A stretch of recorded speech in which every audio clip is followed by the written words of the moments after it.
You know, most Bigfoot researchers, they tend to ignore all this stuff, and they only take into account legitimate stuff that's within their acceptable belief system, I guess. And they tend to throw everything else out the back door and not consider it. But unfortunately, you know, about 60% of the evidence is all that stuff they want to throw away. You know, and I started seeing this stuff, and it just didn't really make sense, and I wasn't into accepting it. I take it into account because I was talking to people that I really trusted after a period of time and forming a relationship over with them, and they were stuck on these stories of this weird stuff. And you know, I just kind of chalked it up to, you know, they're eccentric people, you know, and a lot of people that have these ongoing encounters and stuff like that, they're not normal people. They're kind of weird. You know, they all have a weirdness to them, you know, and I took it into consideration because I didn't think that it was doing myself any justice to not take and to consider this evidence. But it was something that I really couldn't accept, you know, at that time. But as time went on, and I kept putting cameras in places or trying to hide them and trap these things, create traps, you know, to where there's no way they could know it's there and there's no way they could avoid it. But they do every time, you know. And over a period of time, you know, I was becoming more and more accepting in it and having less and less faith in the technology I was using and the tactics I was using. Because I knew I was doing everything right and I was where I needed to be, except it wasn't coming together. And, you know, finally how it all peaked out was I was working at this location for a long period of time. We started it in 2008 in this one spot in the very beginning. And this site in particular was on an island close to where I lived. It's called Harstein Island. And we were following a report where we went to this location where these renters were at along the road, North Island, on Harstein Island Drive North. And it's in an area historically, though, that we were able to look back and see through the BFRO database where over a 10-year period of time there was like 8 or 10 sightings crossing the road in this spot. And more than once there was multiples of them seen, like 2. And all different people had seen them.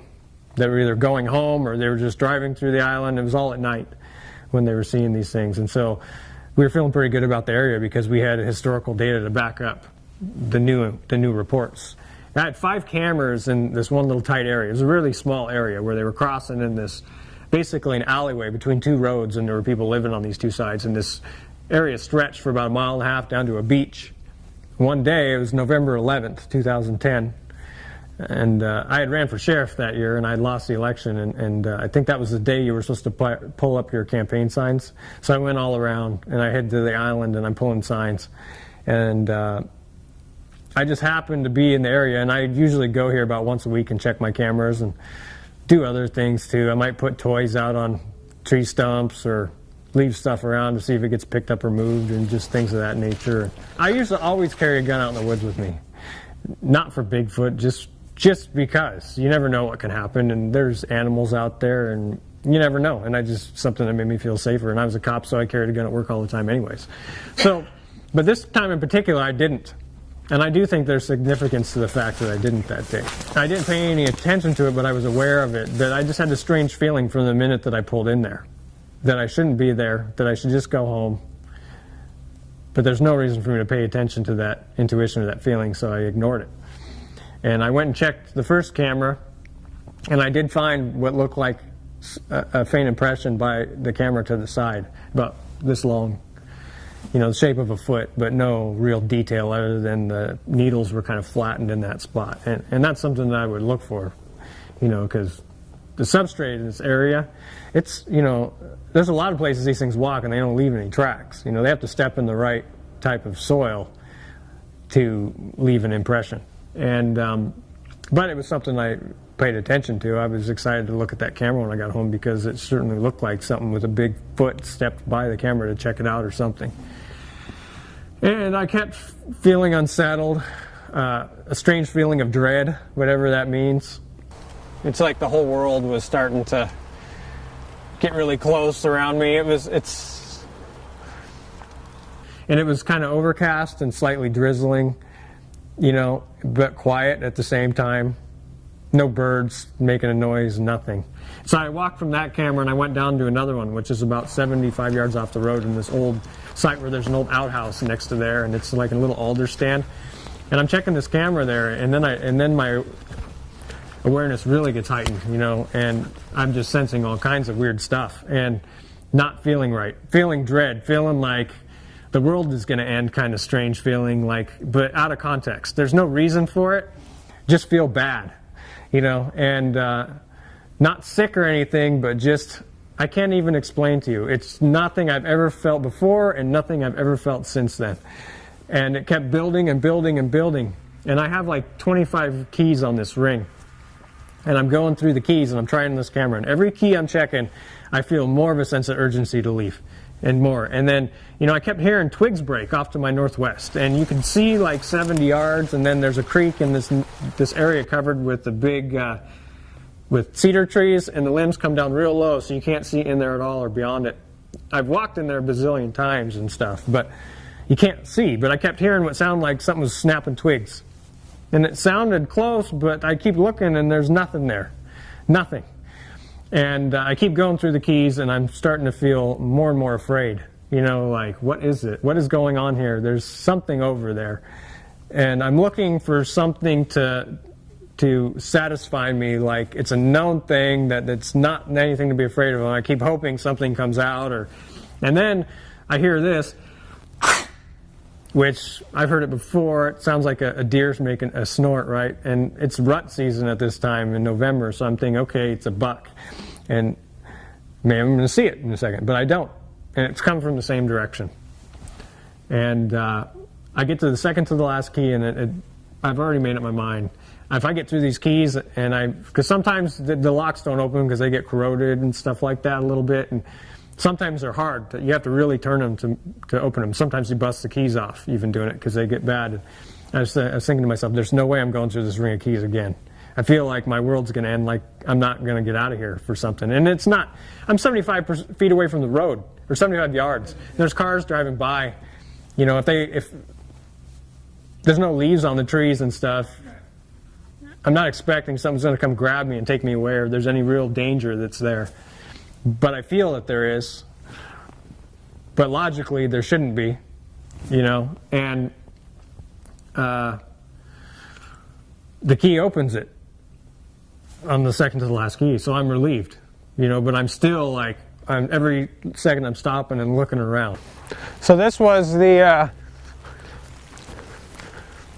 area where I was hearing all the sounds from, the twigs break and the deer, and this sound was from right here while I was over there checking the camera. And at that time there was really very little water in the creek down there because it had been pretty cold. So there wasn't a lot of noise coming from that to drown anything out from over here. So you could hear, it was really quiet that day too. There wasn't any birds or any wind or anything like that. You could hear really well. Everything was really crisp. And so we came over here the next day, and there were impressions from there, back up here and around this corner, and then coming back where it looked like whatever it had gone back and forth a bunch of times.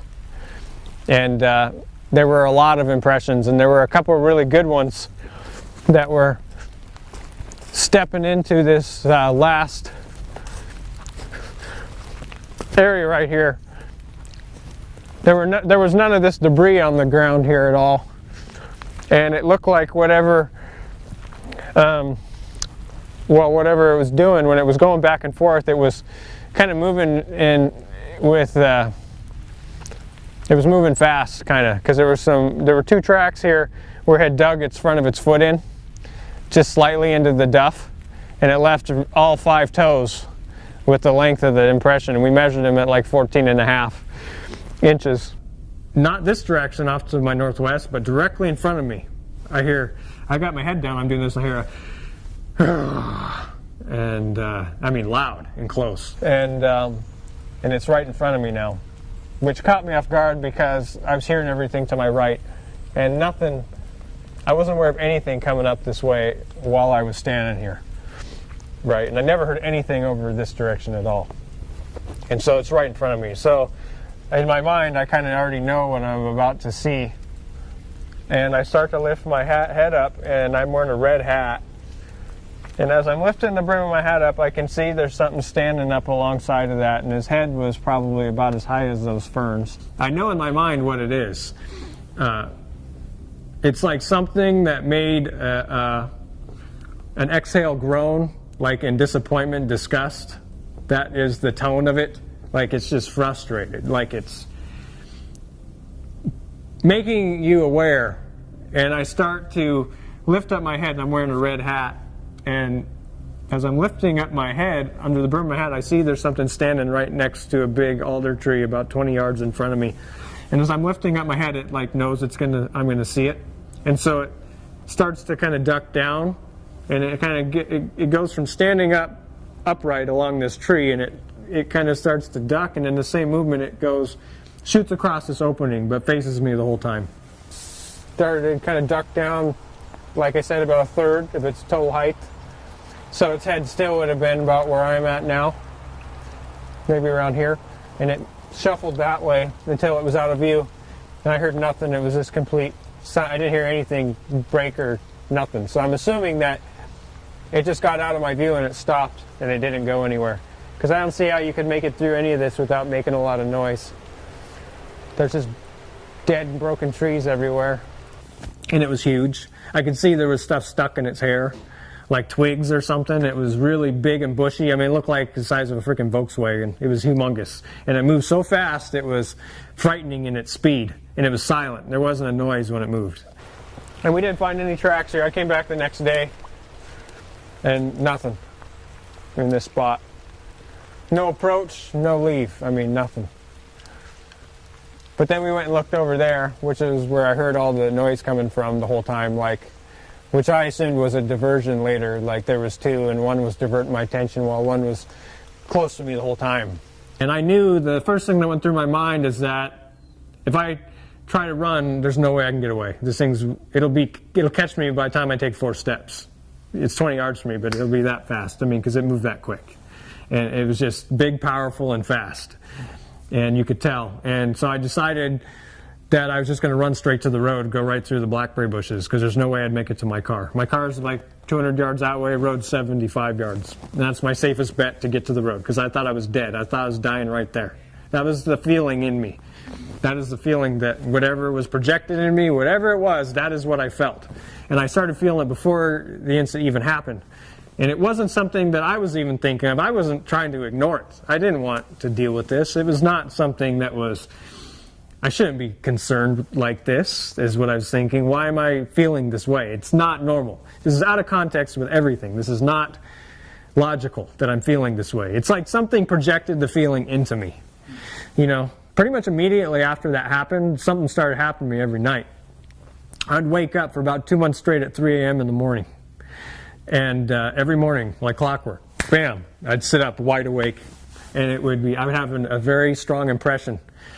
Like, stop looking for them, stop doing cameras, never any consequence. And it was like a third-person thing. It wasn't like something was speaking to me or anything like that. I just had a strong impression in me when I'd wake up at 3 a.m. And it was always 3 a.m. on the dot. Right at the end, towards the end of when I kept getting woken up at 3 a.m. And I stepped out of my car and a Sasquatch screamed at me, just like the high-pitched screams you would hear on recordings on the internet, 20 feet from my car across the street from my house. And I live in a residential area. There's a lot of greenbelts and stuff. But I live around other houses. And this was clear as day, volume 10, meant to let me know, we know where you live. And frankly, I'll tell you, I've done some TV stuff and some interviews and stuff, and I've gone out in the woods a little bit beyond that, but I feel extreme guilt if I do. Like I'm not supposed to be doing it. And no consequence has ever been expressed, at least any feeling of any consequence or anything like that, because I've tried to seek that out, but nothing has been there. But I just feel really strongly that I'm not supposed to do this. I'm not supposed to look anymore. I have a real intense feeling, and I have it right now when I'm talking to you even. And that's all I know about it. But I can tell you the whole thing's weird. The DNA's weird, the stories are weird, and they happen over and over and over again. And, it happened to me. And there's this phenomenon that people claim, they call it zapping. And the theory is that these things use infrasound. You know, infrasound, low frequency vibration. Okay. And to make you feel a certain way. The military uses infrasound. They can make people physically ill with it. And different people feel different stuff at different incidents. Like in my incident, I felt this out of context fear before anything even happened, and just kind of not right. And afterwards, I didn't feel, my heart didn't beat right, and everything was weird, you know. And I kind of feel like that I kind of experienced that to a degree, and there was some desired effect in the way that they did it that they wanted out of me. And other people just get so sick, they throw up, and they get vertigo and dizzy, or they lose their sense of direction, or they get lost, or all different kinds of things happen when they feel like they're in the presence of these things. Sometimes it can be that way. Sometimes nothing. Some people claim to smell real strong stink and smell, and other times they don't. And I've never smelt that where I knew I was in the presence or anything like that. But that's pretty much my story.